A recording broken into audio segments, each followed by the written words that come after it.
And an elderly Albuquerque man tells how he survived a wilderness ordeal that killed his wife.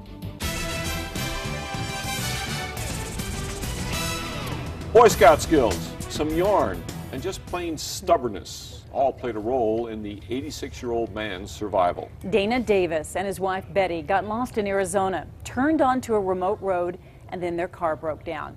He made it out, she didn't. Today he shared his story. Here's News 13's Deanna Sauceda. Dana Davis spoke to reporters in Globe, Arizona today. His story is sweet, it's sad, but it's also funny. 86-year-old Dana Davis rolled into a news conference today at the Cobre Valley Regional Medical Center in Globe, Arizona. He and his wife Betty got lost on their way back from Chandler, Arizona to Albuquerque last Thursday. Betty didn't make it out. The choices that they made were not silly, willy-nilly choices. They were thought through, measured. That's Dana Davis's daughter.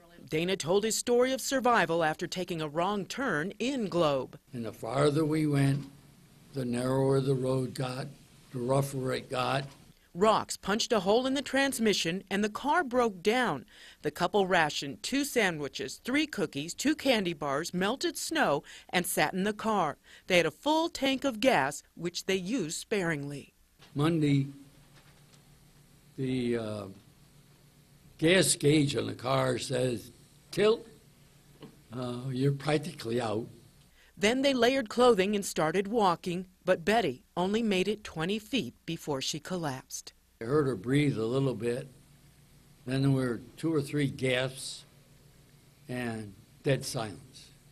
Her cause of death hasn't yet been determined, but Betty gave Dana advice before she died. A roll of her knitting yarn would eventually lead recovery crews to her body. She said that if we came to an intersection, I should put some of this up to let people know which road to go down to where I came from.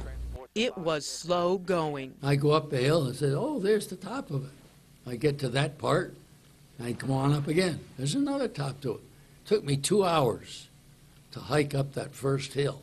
Dana walked about 7 miles, but he remembered his 4 days in the car with Betty. My wife and I had sat there and talked for 4 days. She said she'd had more talk out of me in those 4 days than the 60 years of marriage. Now, Betty wrote notes throughout the ordeal. One note said, maybe we should get a cell phone. Dana added to that note, maybe we should have gotten airline tickets. Back to you. All right, well, thank you, Deanna. Dana Davis hopes to be released from the hospital tomorrow. Funeral plans for his wife, Betty, are pending.